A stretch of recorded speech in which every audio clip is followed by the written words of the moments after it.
you, me, yeah. I believe in you, me, yeah. Let's stay here for a lifetime underneath the moonlight. 'Cause I don't want us to go. No, I don't want us to go home. Yeah, you could be my lifeline, you could be my sunshine. In a world so full of pain, can you make it go away? Used to be so sad that love was lost, but now it's here to stay. Yeah, I used to be uncomfortable, but look at me today. Never thought I'd find someone like you, someone to show the way. But now I know you're the answer to my prayer. You and me must be right. Something's in the air, I can feel it now. You and me must do something right. We can't get enough of us. You and me every night, aiming for the stars with the love so bright. You and me must do something right. Baby, I believe in us. I believe in you and me, you and me, you and me, you and me, yeah. I believe in you and me, you and me, you and me, you and me, yeah. I'm sorry for the burden, sorry I was hurting, but my scars are almost healed. Yeah, my scars are almost healed. Yeah, I'm feeling like a child now. Everything's alright now, and it's all because of you. You made the flower in me bloom. Used to be afraid of everything, but now there's no more fear. Yeah, I used to let nobody in and hide my face with tears. But without you as someone who can love someone like me, but I was wrong, baby, now I believe. You and me must be right. Something's in the air, I can feel it now. You and me must do something right. We can't get enough of us. You and me every night, aiming for the stars with the love so bright. You and me must do something right. Baby, I believe in us. I believe in you and me, you and me, you and me, you and me, yeah.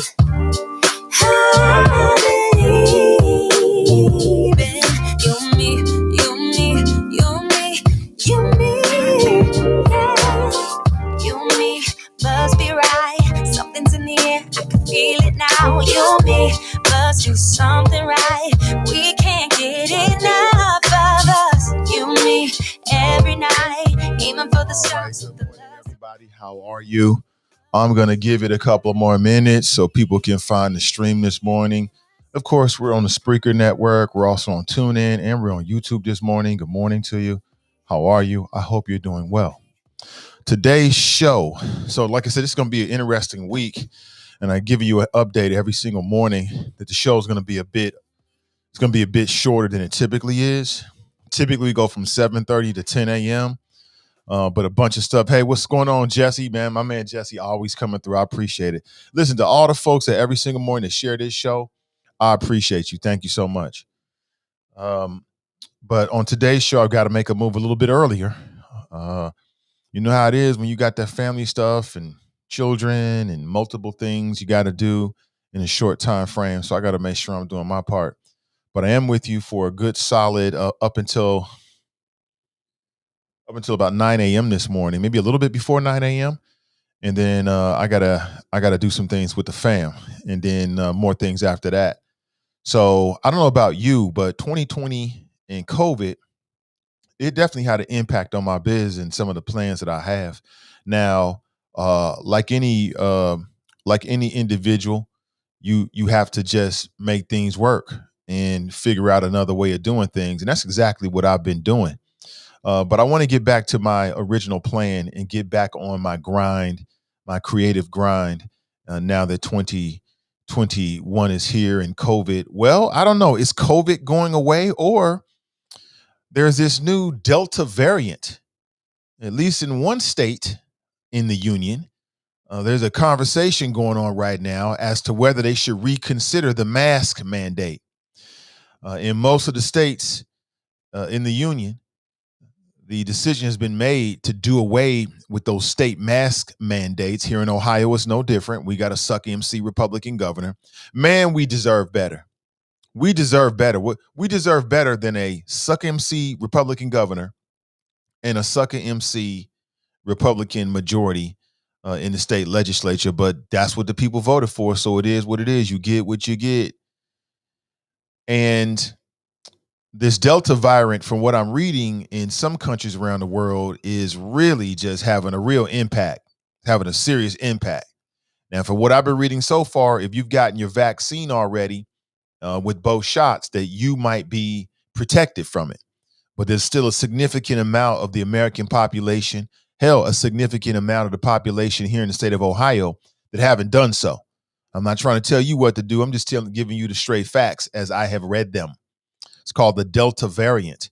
And it's one of the stories that I think you should keep your eye on. Keep your eye on this, family. Keep your eye on this, because you never know. I'll tell you again, my personal viewpoint is I think in some way, shape, form, or fashion, this COVID-19 thing, COVID, worrying about these kind of issues is not going anywhere. We are not out of the woods yet. We got a long way to go. But we'll deal with it together. So good morning to you. So I'm like a lot of people, there's all this conversation now about why people are not going back to work. And part of the reason why people are not going back to work is they found a way to get by without going back to those particular jobs. That's the reason why. Hey, good morning. Welcome to my home. I know I'm looking a little scraggly. I'll take care of it maybe today, tomorrow. But you can see me and hear me. That's what's most important. Yeah, good morning to you. So, yeah, that's the reason why a lot of people aren't returning back to these jobs. Number one, these jobs didn't pay them enough. They didn't have enough benefits. They weren't attractive enough. There's all kind of help wanted signs right now. And Republican governors, including the state of Ohio, have done away with the $300 boost, the federal boost to unemployment benefits. And they did that because, to me, it's straight up class warfare. They want to force people to get out there and work. I get it. Is it going to work? I don't know. Because during COVID, people got their entrepreneurial spirit on. They start thinking. They start thinking of new ways of doing things and new ways to make money, how to get by. They start getting creative. Why go back?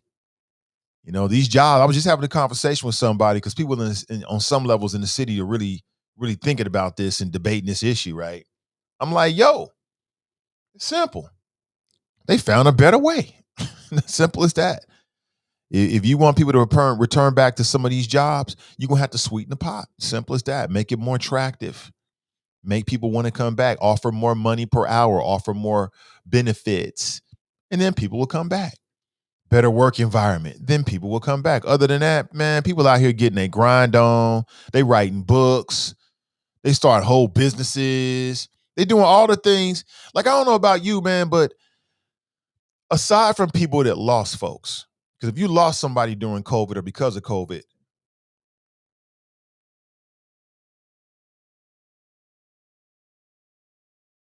my bad, I thought I was going to sneeze there for a second. Obviously, COVID was terrible for you. But short of that, I'd like to know what was that quarantine COVID experience like for you? A lot of people came out stronger. They got their entrepreneurial hustle on. They had enough time to sit down and think, right? And relax. Even if there was a lot of stress involved, they got a chance to think about what they want to do with their life and things they want to do. Maybe projects they had on the shelf for a long time, never had time. Now you're working from home. You know what I'm saying? Now you're working from home every day. You start thinking about maybe I can, maybe I should. I love it. 3 stories that you should keep an eye on. Number one is the stories about the Delta variant of the coronavirus. Keep your eyes on this, fam. New York Times is reporting that the Delta variant spread prompts reconsideration of the mask guidance. And we're talking about in California. We're dropping them lives. Yeah, we're dropping them lives. And we'll see. Now, in Britain, they have decided to just do mass vaccinations. They're trying to out vaccinate the Delta variant. We'll have to wait and see what's going to really happen with that. But something to keep your eyes on. Like after coronavirus and COVID-19, at least one doctor says bringing back the mask mandate is a good idea. So, I mean, when I'm out and about now, I'd say 90+% of people don't have a mask on, right? And I get it. It's itchy. It's hot outside. It's uncomfortable. Your face is sweating or whatever the hell is going on. But we shall see. From what I'm read, that there are signs of the Delta variant in every state in the country. We'll see. We will see. Keep your eyes on it, family. Don't fall asleep. Don't fall asleep. Don't fall asleep. Keep your Michael Jackson on. Mask up. Keep your mask on. Good morning to you. J. Rose got the right attitude. We are definitely not out of the woods. We are not out of the woods. Latoya writes, people have found a better way. Businesses are also forced to look at what they did and why they did things the way they did, and were forced to make changes for efficiency. Right. I believe that working from home ain't going nowhere. It's just efficient. Hybrid system is going to be in place in a lot of these businesses where you can. Like sometimes you just got to be there, but it ain't going nowhere. It's not going nowhere. You should get ready for it. It's that new reality. Look at how humans adapt. We adapt so quickly in some cases. We adapt so quickly.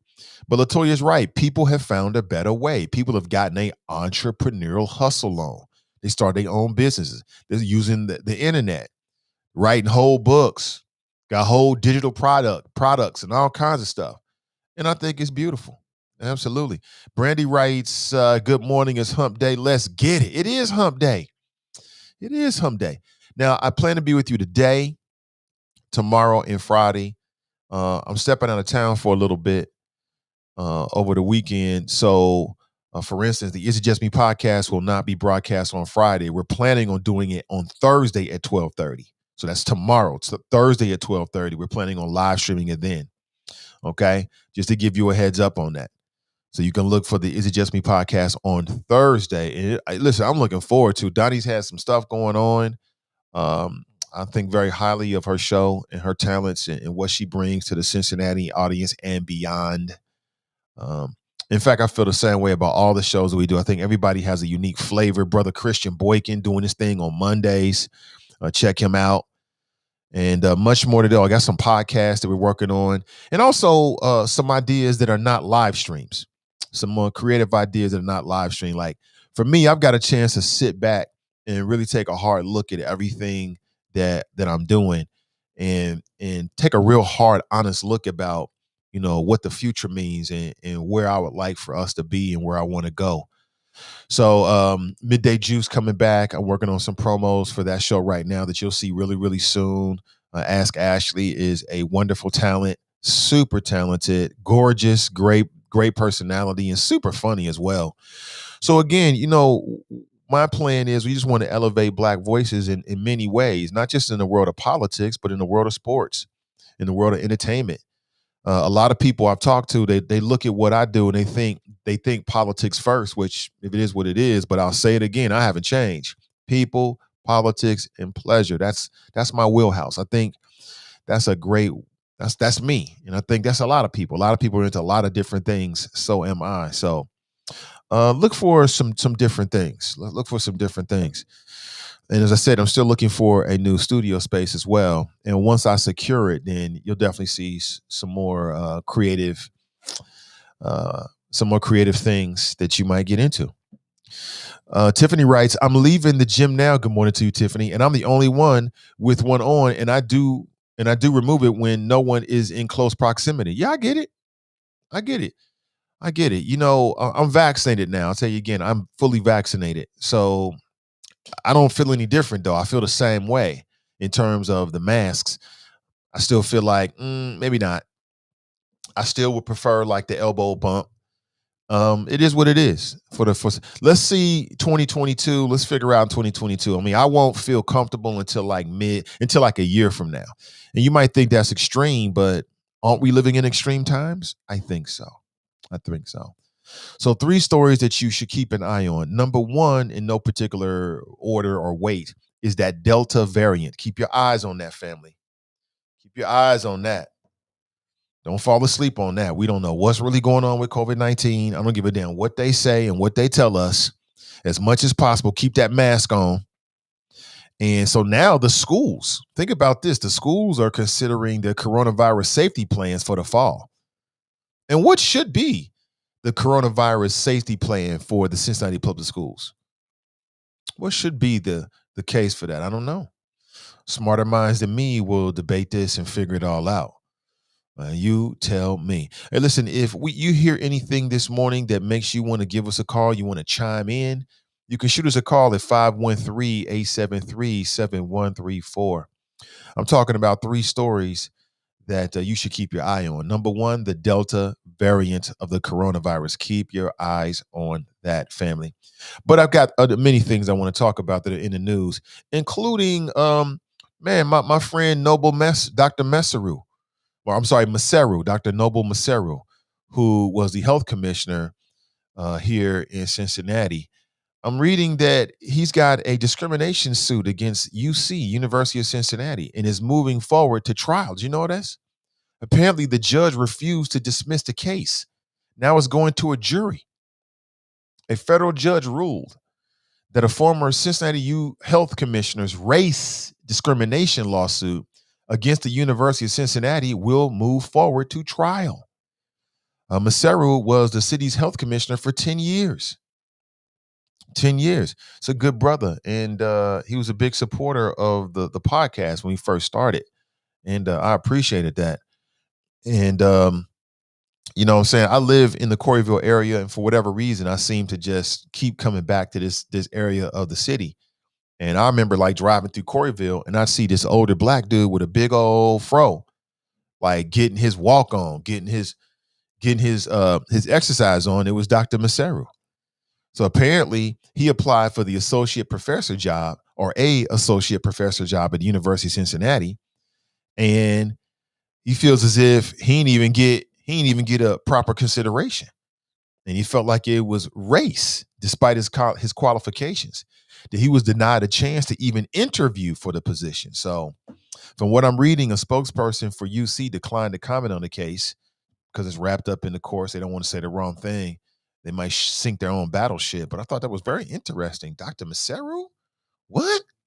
What in the hell is going on at UC? We'll find out together, family. 513-873-7134. Also some more local news, but we already kind of knew this. I think we already knew this, but it was announced publicly by the chief of police himself. He was on the Lincoln Ware show on Monday, and our chief of police, who happens to be a black male, Chief Elliot Isaac, announced that next year he's going to be stepping down, which, you know, now again, the only thing that's constant, family, is change. That's the only thing that's constant, change. So he's going to be stepping down. And what does that mean? I'm sure there'll be another qualified person. I'll be honest with you. I like having a black police chief. Now, how much does that really matter? We can debate back and forth, but I like having a black police chief that's connected to what's going on in Cincinnati, is connected to black media and activists and things like that. So it'll be something to consider. And hopefully they'll get somebody that's qualified and is conscious and qualified. I think the best question, one of the questions will be, you know, do you prefer for somebody to come from outside of the Cincinnati police force? Or do you want somebody to come from inside the Cincinnati police force? I mean, that's going to be a question that people will be asking. So why don't we ask it right now? What do you think? 513-873-7134. If you want to chime in and share your thoughts on any of that, I'm here for it. Something else to keep your eyes on is something that's passing through the state of Ohio. Shout out to Steven. He posted this from citybeat.com this morning, and the friends who like the Nathan Ivey Show. That's a closed Facebook group. It's private, but you're more than welcome to join if you're listening. Ohio House Republicans have passed a bill creating new criminal charges for protesters. Now, you know, we've been talking about this you're talking about me, members of the community, NAACP, and others have been talking about various bills that are coming from the state of Ohio. And this is now passed the House. Now it goes to the Senate. And if it passes there, it'll go to the desk of the governor, Mike DeWine, who has no spine whatsoever. But Ohio Republicans say the legislation establishes basic protections for officers after a year of increasing violence and tumultuous social justice protests. So Ohio's response to the social protest, the mass protest that happened in Ohio, right, which is part of a larger movement after the death of Breonna Taylor and George Floyd, is to pass more protections for police officers. It would expand the definition of obstruction of justice.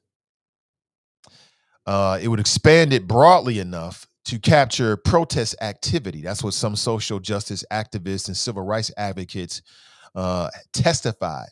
From what I read, there were over 100 people that testified against it and about 8 people that testified for it. So overwhelmingly, just looking at those numbers, there was a whole lot more energy against it than before it or for it, right? And where's this coming from? This is all part of that law and order, pro-police narrative that the problem with George Floyd had nothing to do with Derek Chauvin. No, Derek Chauvin was distracted. Derek Chauvin was distracted.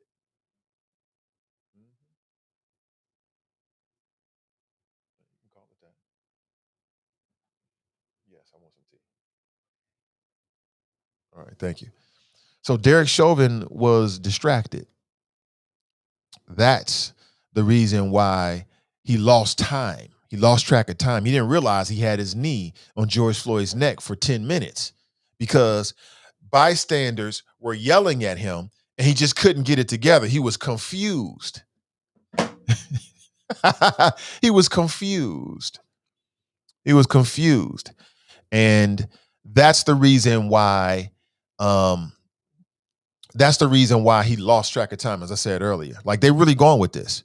And so basically it would criminalize, like, if an officer's in the middle of processing somebody, arresting somebody, and you see them do what Derek Chauvin did to George Floyd, and you start taunting them and screaming at them and yelling at them, and they give you a lawful order to get away from the scene and you don't, boom, charges. Now, again, they can pass all the laws they want to. There's probably going to be a court review. I can see somebody challenging this, so we'll have to wait and see what happens. Like I said, it's still early on. It passed the House here, and now it's going to go to the Senate in Ohio, and then if it passes that standard, it'll go to the desk of the governor, who, I mean, I don't know what this dude might do. He'll probably sign it. He'll probably sign it. That's right, because police officers need even more protection. And isn't it already illegal to interfere with an officer? I thought it was already illegal to do that. And if you're an officer of the law and you're in the process of arresting somebody, and somebody's 20, 30, 10, 15, 20, 30 feet away from you, and they're talking to you and yelling at you, shouldn't you have a stronger mind than to be distracted? And if you are distracted by something they're saying to you, doesn't that mean that maybe you probably should be listening?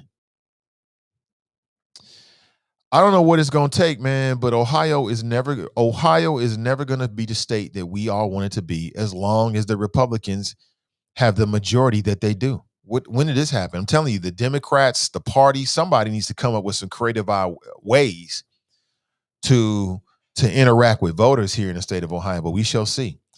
The expanded obstruction of justice charges would be second-degree misdemeanors or fifth-degree felonies.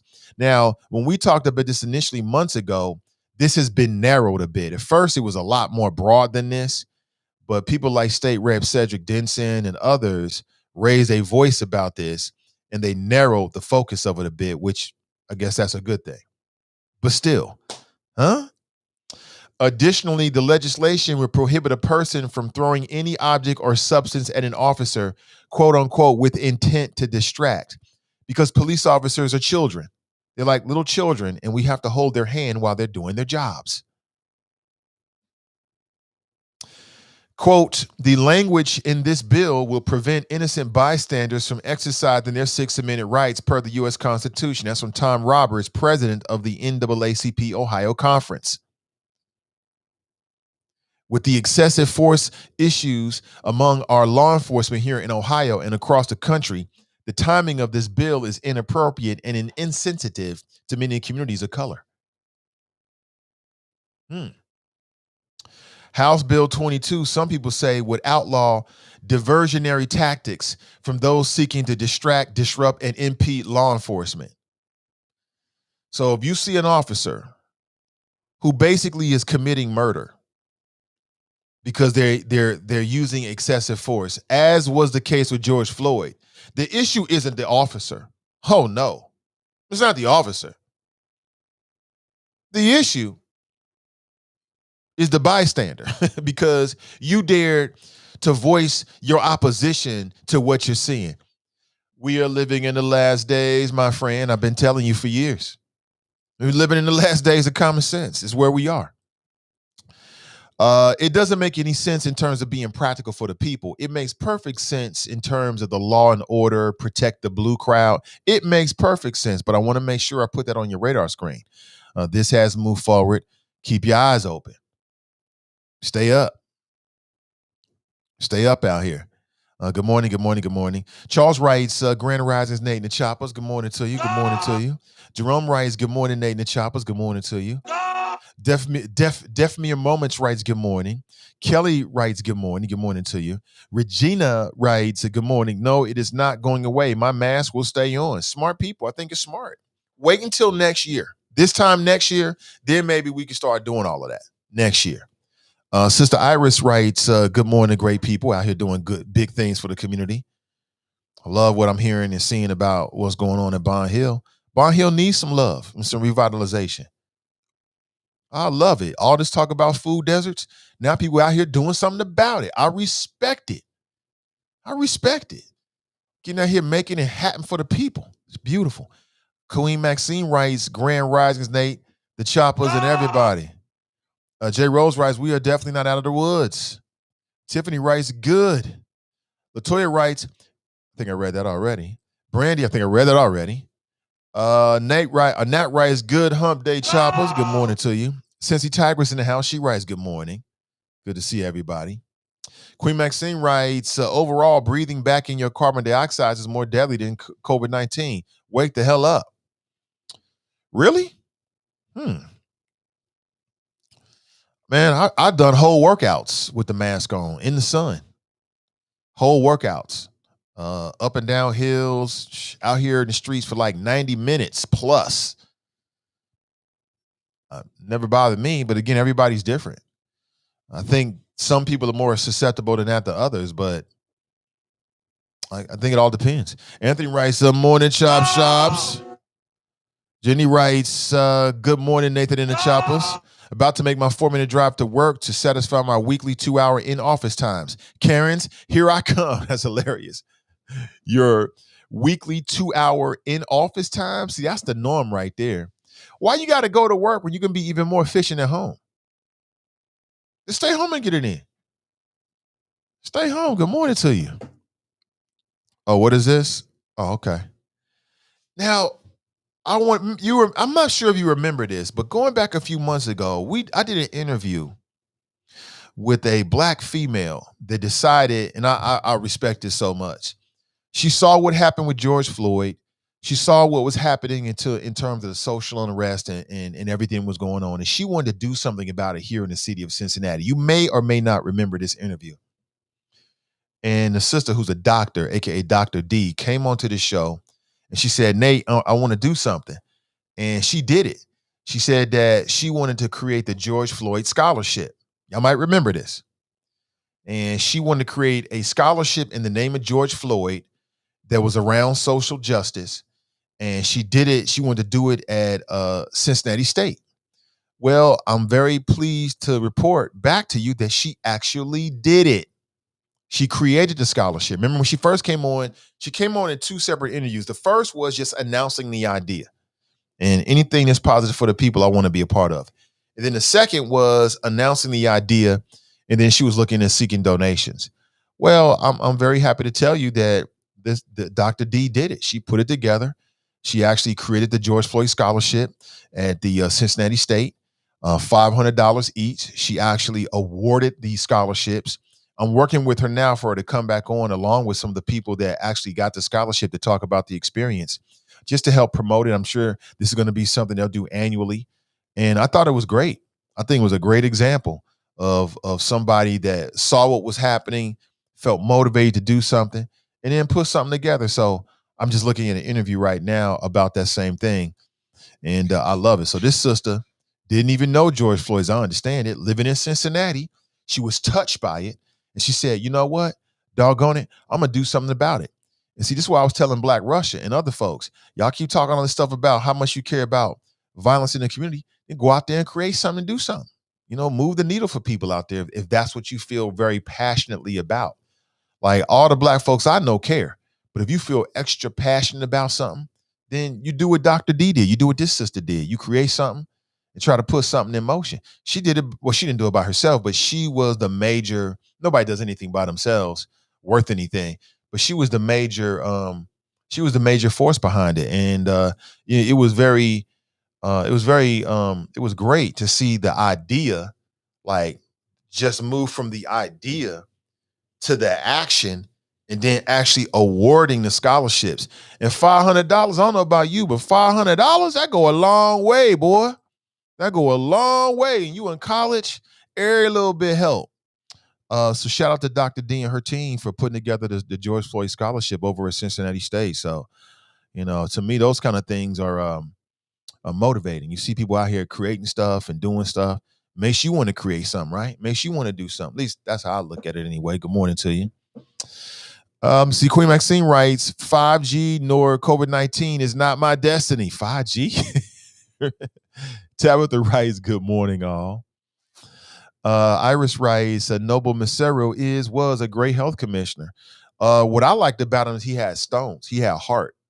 I like people with heart. And he didn't mind going public and challenging the whoever. That's when I first came in contact with him. I'm doing Straight Talk Live. I'm going in about the infant mortality rate. Boom, he listened. It caught his ear. He hit me up like, Nate, there's some stuff you need to know. Boom, we did an interview. That's how my relationship, my connection with him started. I respect it. You know what I'm saying? We need more people like that in the city. We got too many Cincinnati polite people that want to play it safe. Health commissioner for 10 years and can't get an associate professor position. Sounds like some race-ish to me. I don't know the particulars, but when I saw that story, I thought, wow, let me throw it out there just so people know. Deshauna writes, good morning, Nate, and all happy hump day. Same to you. Danita's in the house. She writes, good morning, everyone. Make it a wonderful Wednesday. Oh, absolutely. Sister Iris writes, House Bill 22 is a horrible bill. There are already obstruction of justice laws on the books. This Republicans in the House and Senate are going crazy everywhere, not just in Ohio. Yeah, they're doing, really, they forming Voltron, for folks that know what that means. And that's what they should be doing. I'm not mad at the Republicans who have a majority and they're saying, look, why play games? This is our agenda. We're going to put it in place. When you have a majority, that's what you should do.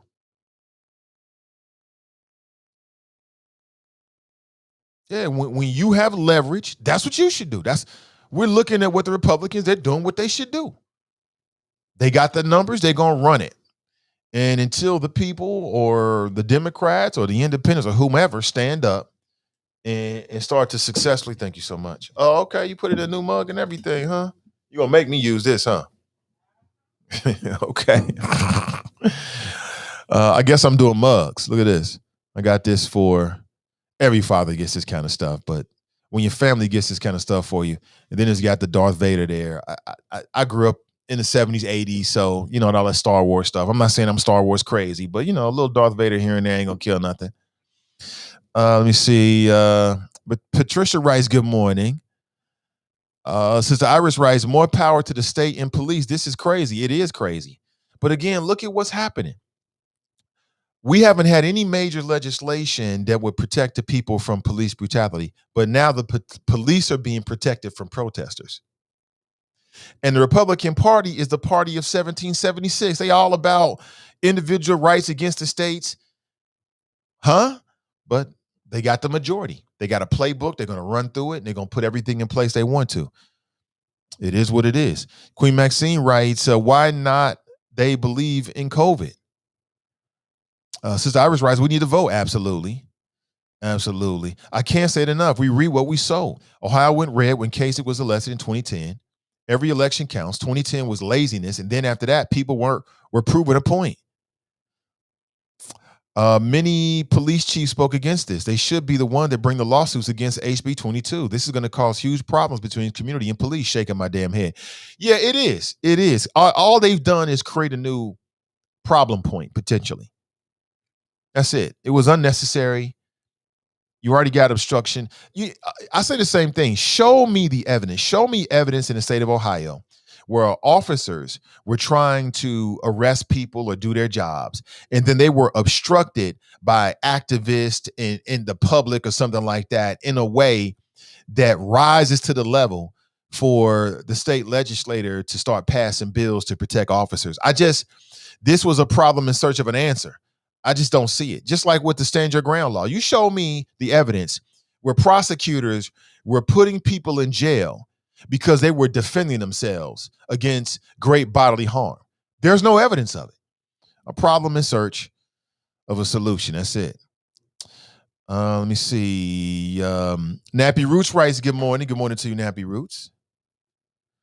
Jenny writes, we are required to come in.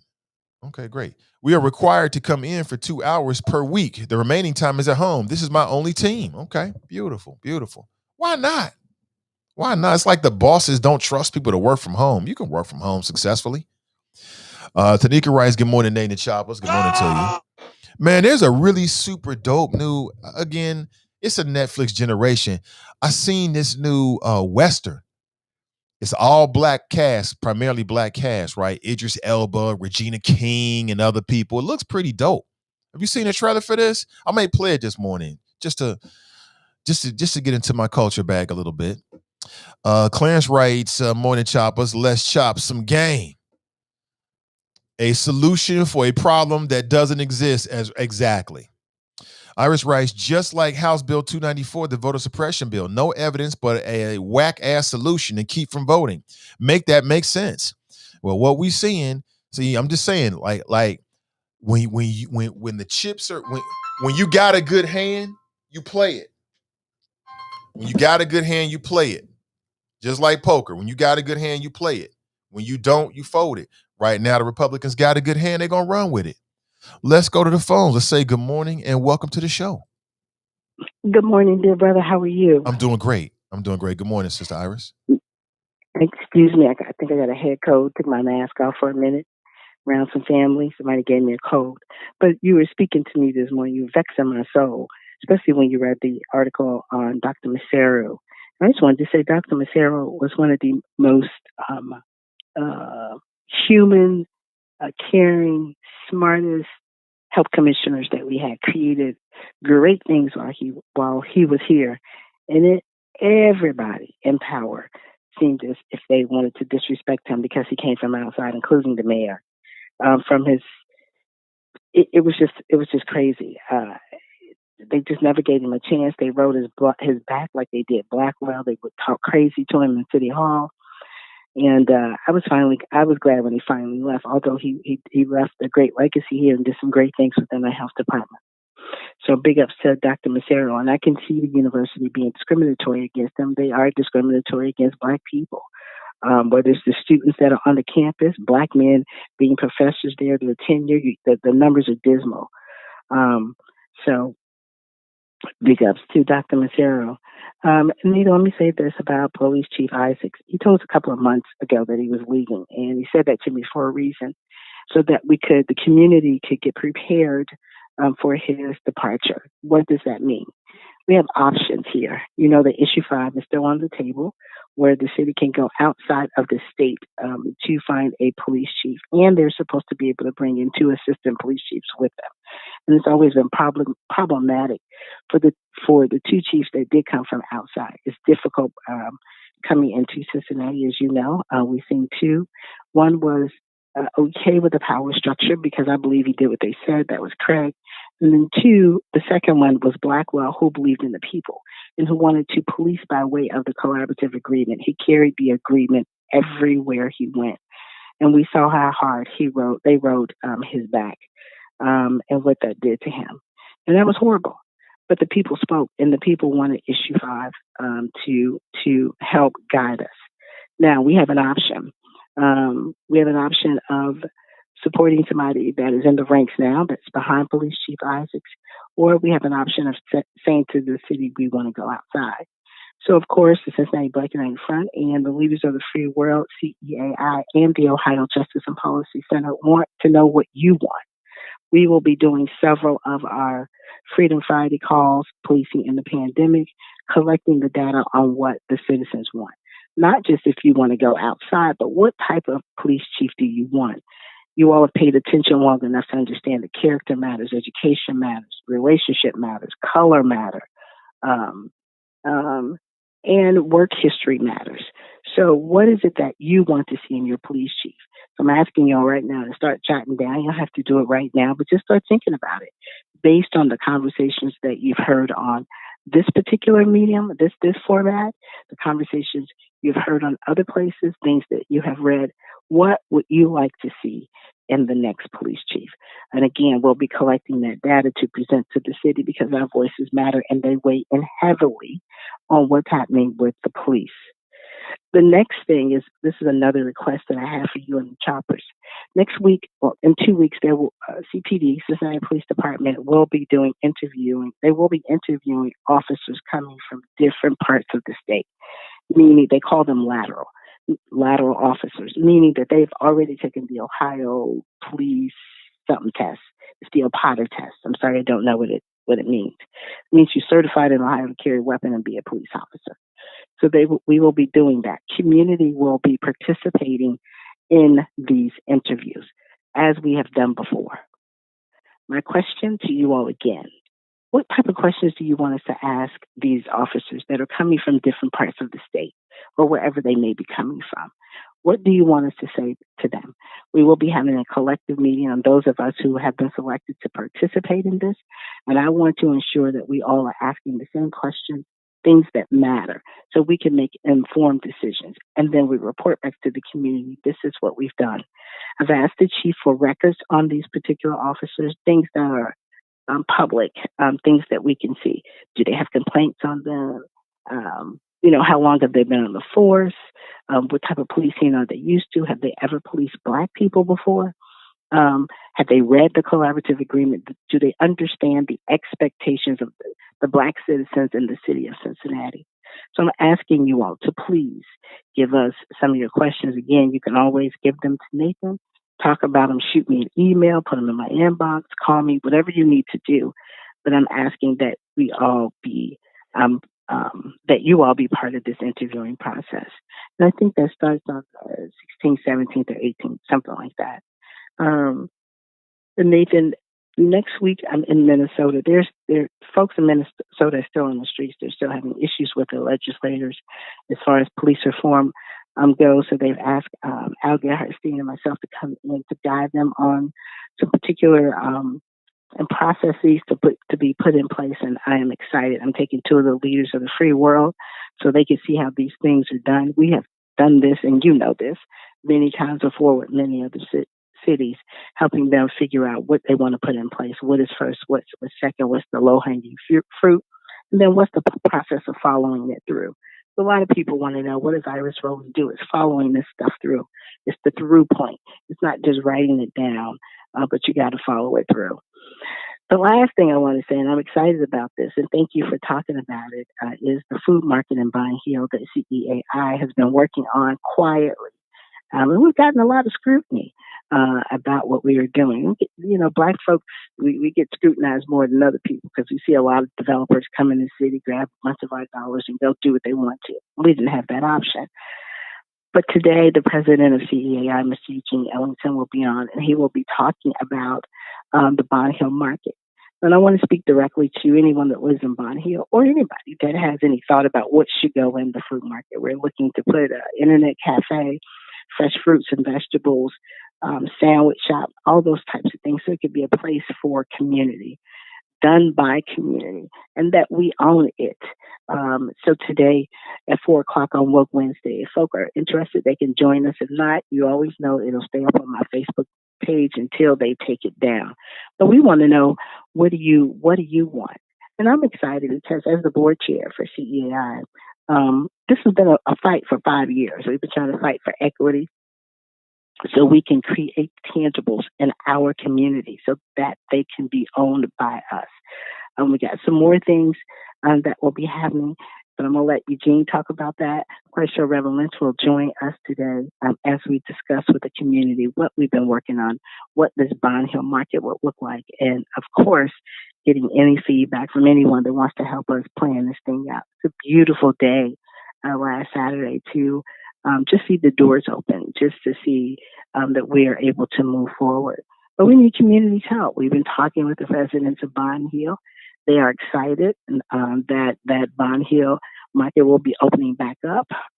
They were excited to, we call it a soft opening. We had fruit and juice and things, had some vendors out, some music going, so people can see the potential of what could happen on that corner right there, California and Oakdale, if anyone is interested in that. So I just wanted to give you that update. I know it's a lot, but I love my peeps, as I said yesterday, and my love is in action. It's not in inaction, and it certainly isn't in calling in and tearing one down. I know Mr. Roley called the other day, and I don't know what the issues are, but I gotta let my man do what he does. But we ain't looking for I'm not looking for him to engage any BS. And certainly with folk who have issues mentally, we need to take care of our people. We need to love upon them. But I wanted to get that out. The police chief, what type of chief do you want to see? He's not leaving until next year. Thank goodness. It kind of took something, I was worried that somebody might try to put somebody else in there before the transition of office happens. And so, I'm glad that he's not leaving until next year. The other thing, though, Nathan, please, if you have any questions that you want us to ask in these lateral interviews, please get them to me. We will be moving forward. I think it's about 6 part of this interviewing process. So we need your help. We want to know what y'all want. And that's how the process of the collaborative agreement has dictated my steps for the past 20 years. And if you don't have anything to say, that's cool, too. That's all I have, Mr. Ivy. Thank you for the update. I appreciate you. And wish the best with Thank you. CEAI. I love it. All right. And don't forget, Mr. Ivy, I know you got questions for us, so send those to me. I know you got thoughts around the police chief. Send that stuff to me. I appreciate it. I will. Most definitely. Take it easy. Yeah, I love it. I love it. So some opportunities to give your input about the police chief and also police officers that might be working in the city of Cincinnati, if that's something that matters to you. And then later on today, with Woke Wednesdays, you can get more insights into what CEAI is doing over in Bond Hill. I love it. Can't wait to see what else they do in the community, man. I love it. Like I say, what's stopping you?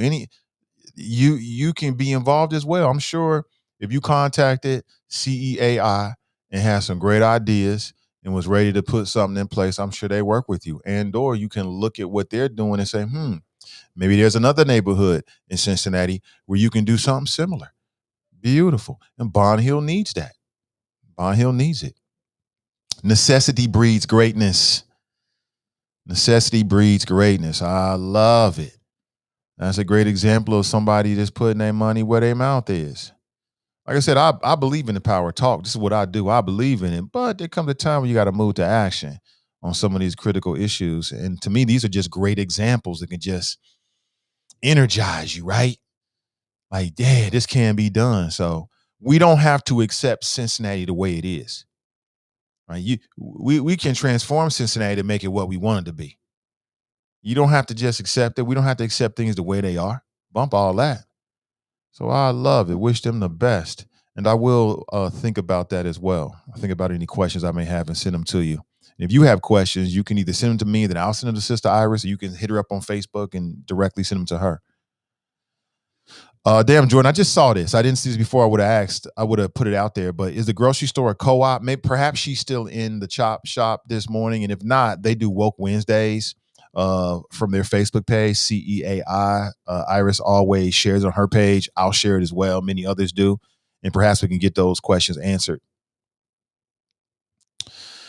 Let me see.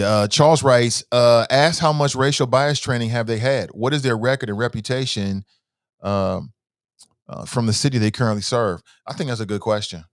I think that's a very fair question, especially coming to Cincinnati with the collaborative. I think that's a fair question. And she says she's traveling the country, which she's right. She's told me before. I'm aware of it. You know, she's a consultant on these matters. You know, as a person who led this charge, you know, this city's all over the country that's dealing with similar difficult relationships between the community and law enforcement. And they need good examples. They need to talk with people that's actually done it. So they reach out to her, and she'll hop in the car, boom, hop on a plane and share her expertise. And all it's going to do is make the country better. That's all it can do. So all it can do is make the country a better place by sharing these great ideas. Let me move on. I know yesterday we got a call from Fame Rothstein, who I didn't realize after her, Fame's in the hospital. Yeah, Fame's in the hospital, man. My peeps, man. Damn, hate to hear that. I hope he's okay. As you know, Chairman Mom is in the hospital, and then somebody else who I'm close with told me they were having some health issues. You know, as you get older, these kind of things, the people around you getting older, and these kind of things happen. But again, prayers up to everybody. But I saw that Fame Rothstein was in the hospital. Fame, I hope you're doing okay, brother. Wish you a speedy recovery. I don't know the details, but he was laid up in the hospital. I'm like, what? But he brought up the fact that he's disgusted by the kiss that Lil Nas X delivered on the lips of one of his male dancers during the BET Awards. Now it's Pride Month. Okay, so I get it. But he had a lot of issues with this. And then I saw that, I think this was Jerica. Shout out to Jerica. She posted this from Tariq Nasheed. And this is from Hollywood Unlocked. They got a great platform. I enjoy it. And here's the caption. Some people within the Black LGBT community took issue with the Lil Nas X performance on the BET Awards.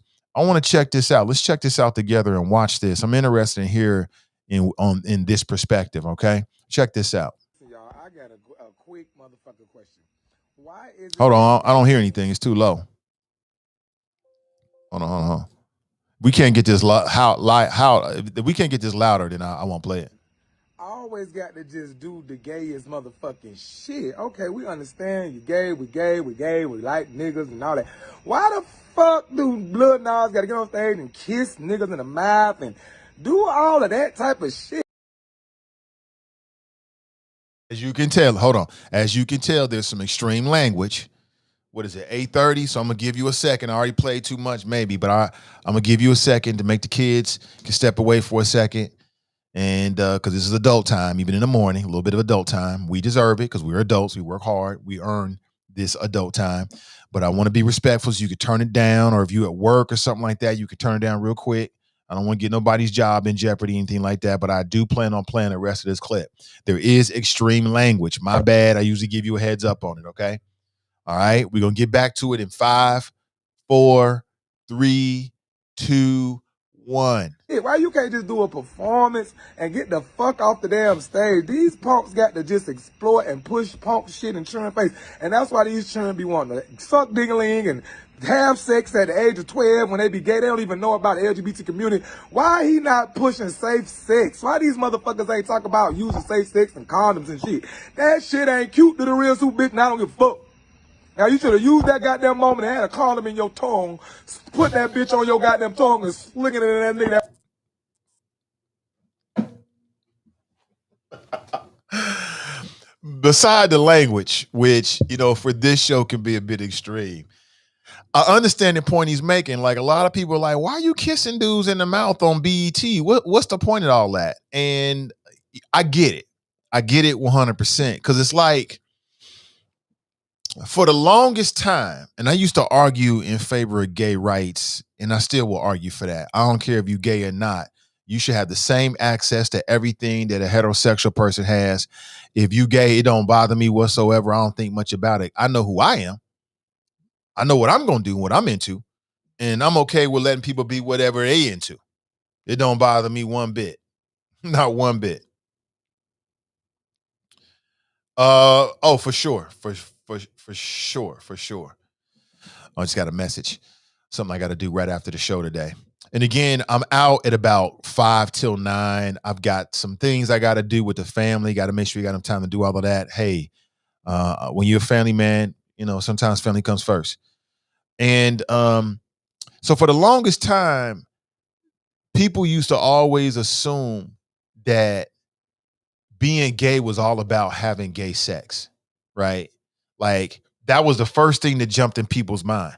Why they got to do this? And I had to tell people, like, wait a minute. Being heterosexual, you can decide to be abstinent, right? You can take a vow to Black Jesus and decide to never have sex again. You're still going to be whatever your sexuality is. So the act of having sex in and of itself doesn't necessarily completely define your sexuality. It's really about your motivations and what's in your head and what's in your heart, what you desire, right? But the over-sexualization of certain things kind of like gives people this idea that being gay is all about sex. So that's the only issue, if in fact you want to call it an issue, that I would have with Lil Nas X performance.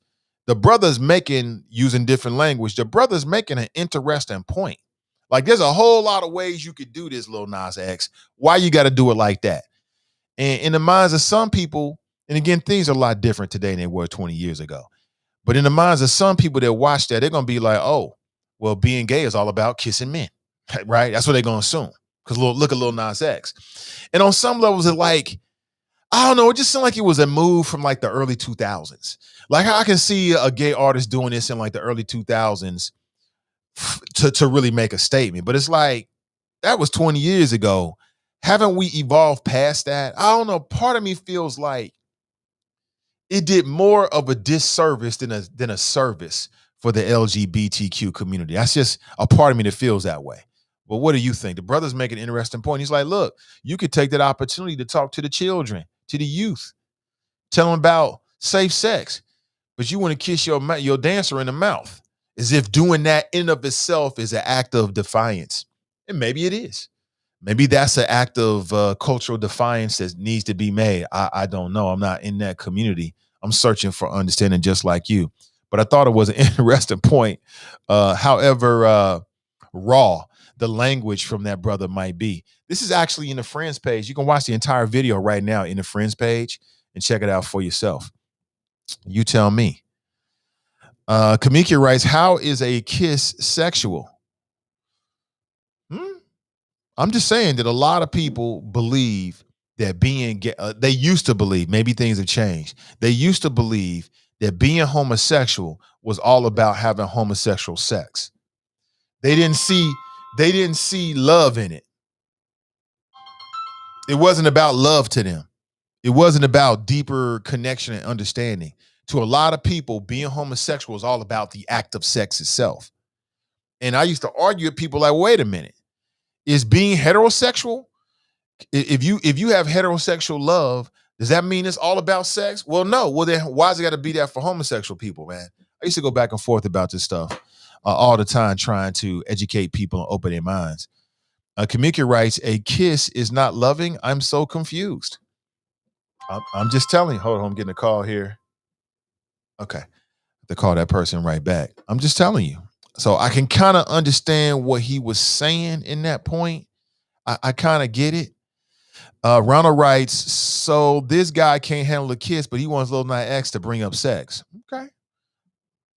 I'm just saying, I can kind of see the point he was trying to make. I can kind of see it. I didn't see the Lil Nas X performance. I saw it not live anyway, or live pre-recorded, however they did it. I saw it on videos afterward.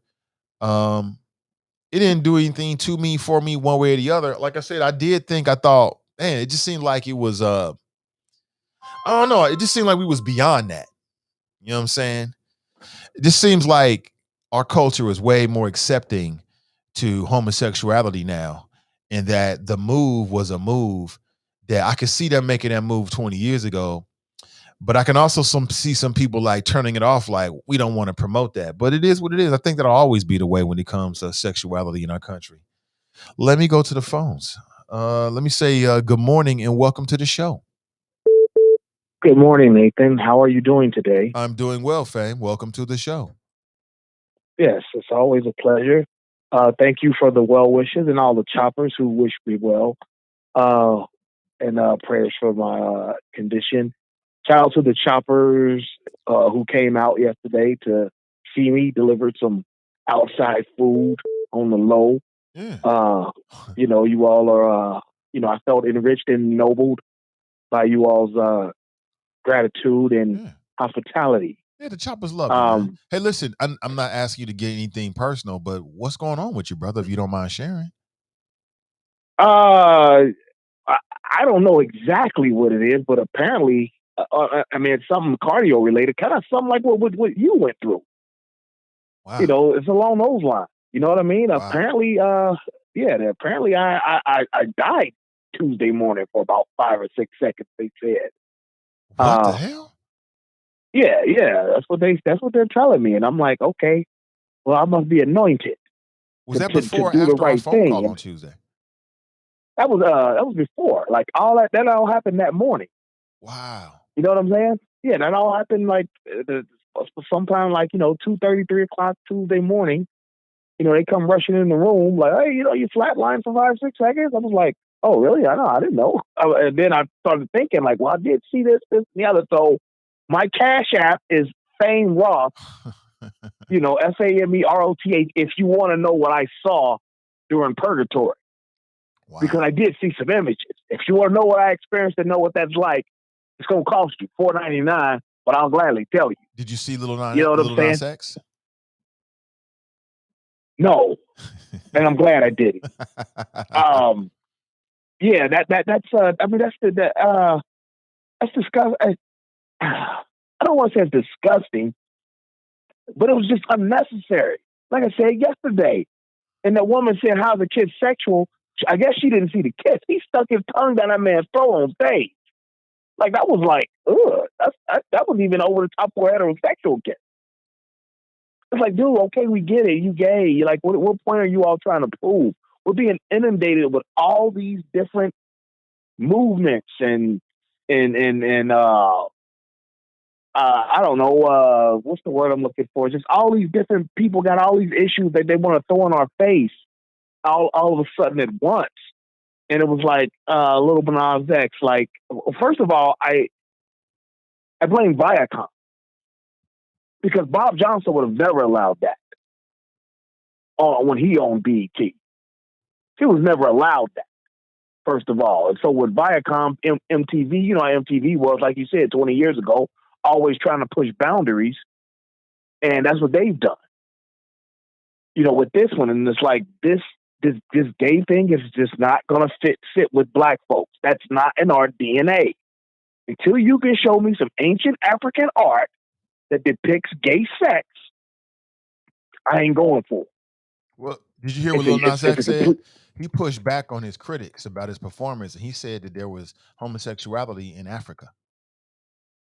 That's what they all say, but nobody can prove it through every ancient civilization has art depicting the activity of that day.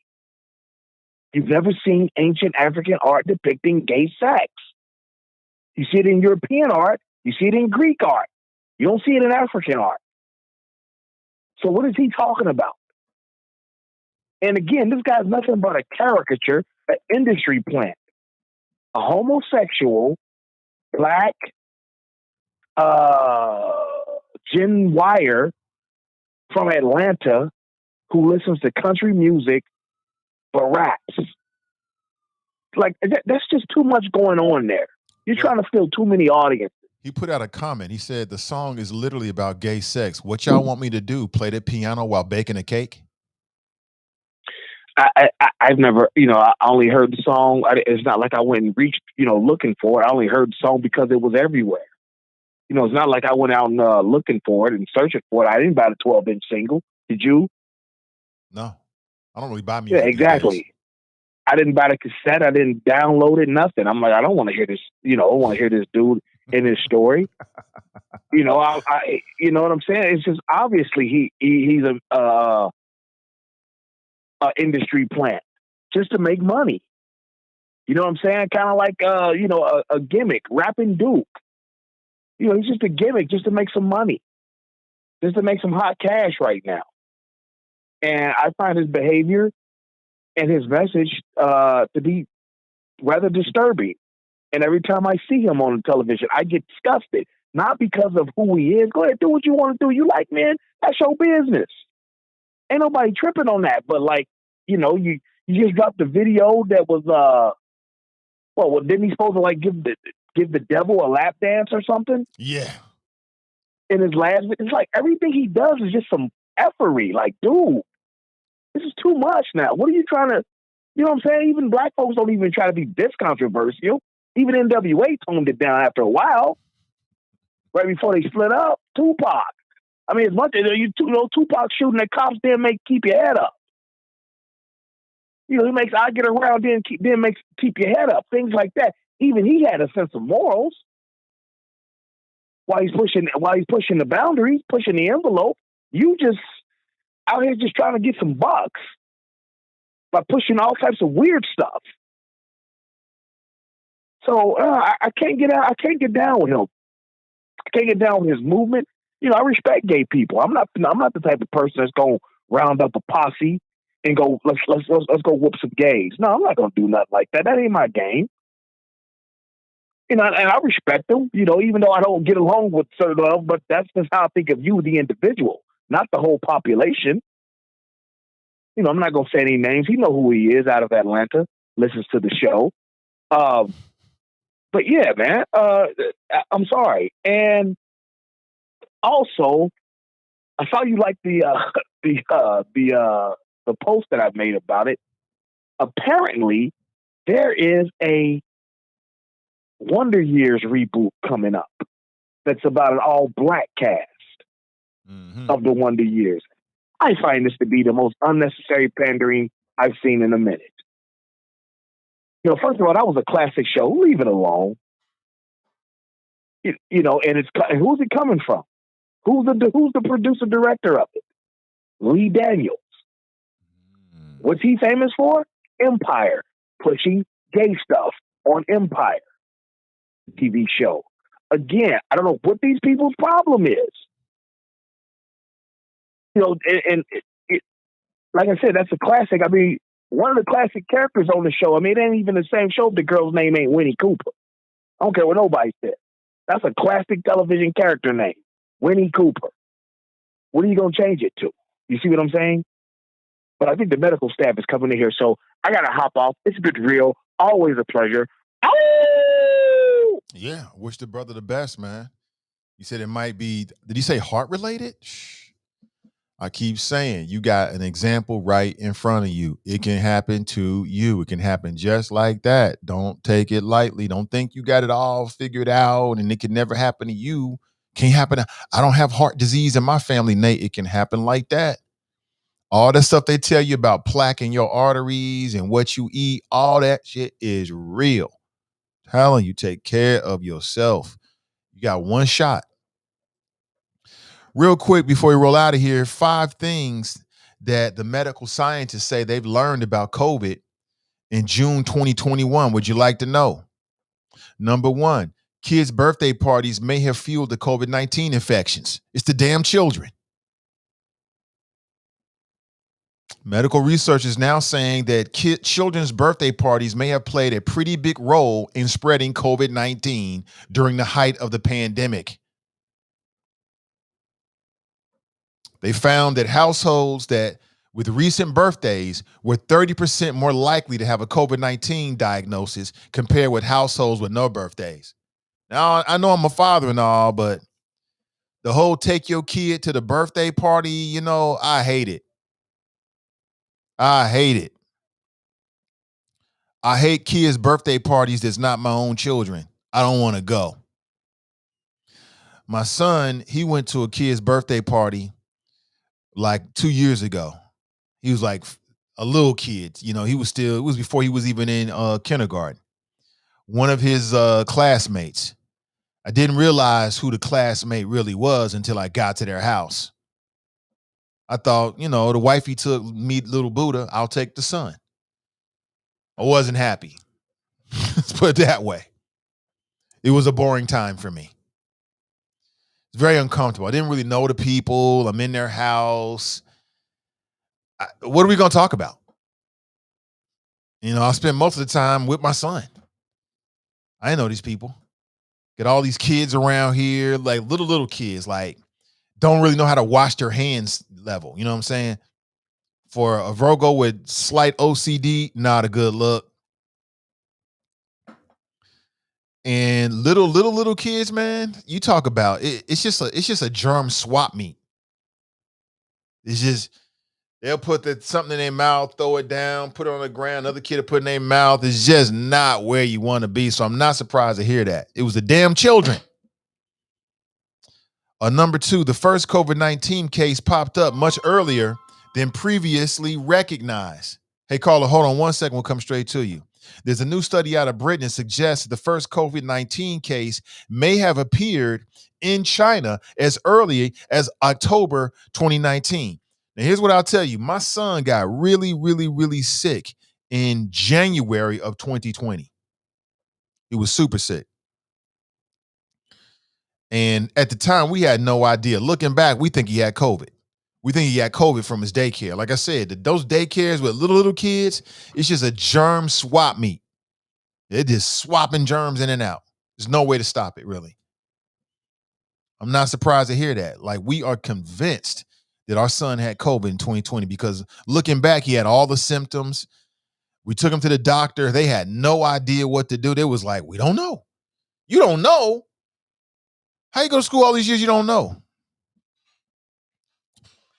You have no idea? Number 3, there were millions of undiagnosed cases here in the United States early on. That's what researchers are finding out now from the National Institutes of Health. They've published this new data earlier this month, and it just makes perfect sense. That's the reason why it spread. A lot of people out here had coronavirus. It was undiagnosed and don't even know it. I have a little brother who early on, we talking about like March of 2020, got sick. He thought he didn't know what it was. He went to the doctor. At that point, they didn't even have tests for it, allegedly. They sent him home and said, just quarantine yourself for a couple of weeks. Did he do it? No. Did my little brother do it? No, because he's incorrigible. He was incorrigible when he was a kid. Now he's a grown man in his 40s, and he's still incorrigible. So he was like, bump that. He was out in the streets just spreading it. I had to cuss his ass out about that. Knocked on my door, talking about, he want to see me. We talked through the window. I don't want to see you. Love you, bro, but call me back later. Call me back later. Millions of undiagnosed cases here in the United States. Number 4, it can take a year for people's sense of smell to return. Anybody catch COVID? Did you lose your sense of smell? They're saying it could take up to a year. That's a hell of a virus. Up to 70% of people infected with the virus have that symptom. They lose their they lose their sense of taste and smell, and of course they're correlated. Could take up to a year to get it back. Number 5, heart problems after vaccinations are possible but rare. That's a big conversation right now. It's being reported that some people, young adults and young folks primarily, they get the vaccination and then they get inflammation. I forget the word for it. Myocarditis. Myocarditis, that's inflammation of the heart muscle. And they get this as a result from taking a vaccine, from what I'm reading. Now, apparently, the older you are, the less likely you are to have to deal with this. But if you're a young adult, teenager, they saw this in some cases. So it is possible, but very, very rare. I only share this for you because we're not done with COVID. Quit acting like this is over. Let's go back to the phones. Good morning. Welcome to the show. Brother 252, good morning, sir. Hey, what's up, brother 252? Hey, you just sound terrible. No, you sound good. Okay. Yeah, shout out to Chairman Mom, Name Rostine. Hope y'all get better. Nate, I believe this is going to be the death of so many people. I got two kids that work in healthcare, CNA, going through school. My wife had a graduation dinner for my daughter this weekend, and fortunately, I was held up and couldn't get there. I haven't taken the vaccine. I won't take the vaccine because I won't say that I understood variant early on, but I'm on the road all the time, man, and I draw a lot of clues from the public through, for example, traffic, people's behavior in traffic, and I don't think there's enough discipline among us to be peculiar for any set time. We did very well with staying in place for 2 weeks, 3 weeks, pretty much about a year. But if we can't build our bodies up for the immunity, I don't see the point. I don't see the point, man. It's unfortunate. Now, I've never taken a flu shot either. I've always thought I could just stay safe by, for example, I'm always a Clorox spray guy. I'm always a white guy. I'm always trying not to eat out on the road out here during the wintertime. And I think those things work. That's worked for me. But I just see the undisciplined. So I definitely can believe that after a birthday party, I think I kind of fast forward when you got to it. So typically after a birthday party, members are up in families. Ain't that amazing? I mean, the numbers just tells us how we're supposed to be peculiar, even going forward. Scriptures tells us, man, that, that a day is like 1,000 days is like one day into the Most High. So, why we just can't lock it down for longer? So like I said, the discipline around the country, around the world, just tells us that we can't do it. We can't do it. I wear the mask. Don't get me wrong. I wear the mask. I won't eat in the restaurant. My anniversary this weekend. My wife is talking about eating on the deck, and I'm like, yeah, you're right. I think the virus has set a precedent, even for me. I can't tell you when I'm never going to have the urge to go into a restaurant, to be in public without a mask. I mean, I turn around and walk back a mile to get a mask. So I wanted to ask you, brother, dealing with the whole Nas X thing, I think this is the precedent also that's making a way for, and I got to ask you, man, so how do you feel about the emerging bestiality marriages? How do you feel about the emerging incest marriages? And, these things are going to become public. These things are going to become your new reality shows.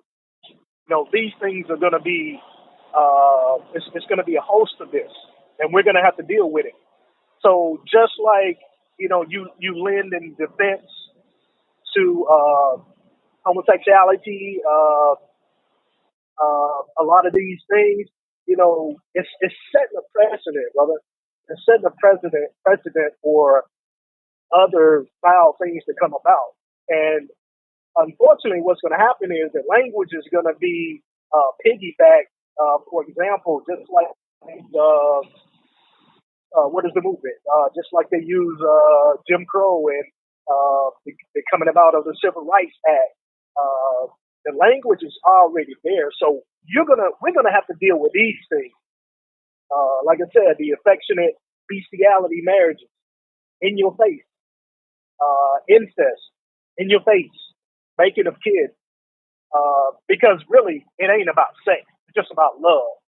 So how do you deal with that, brother? And I mean, how do you deal with that going forward in your broadcast? Because I think it's coming, even sooner than we think. But I want to leave you with this, man. Fame just said something I wanted to comment on, man. I rocks with Fame. Oh man, Fame just said something. I can't remember what it was, man. But I'll leave you with that, man. But Fame, he's gonna live forever, baby.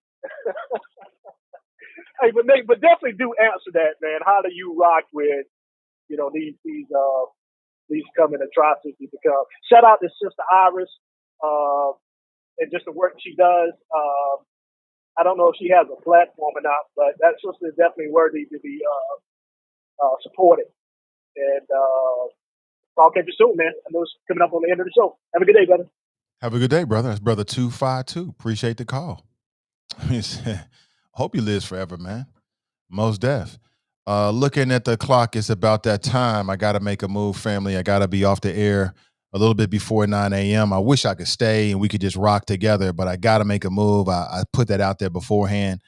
Happy hump day. Have an excellent rest of your day. I'll catch up with you real soon. All right. Take care of yourself. Hope you win today. Go out there and win. Stay focused. Focus on what you're doing, nobody else. And I'll catch up with you real soon. I'm Nathan Ivy. Till tomorrow morning, same time. I'm out.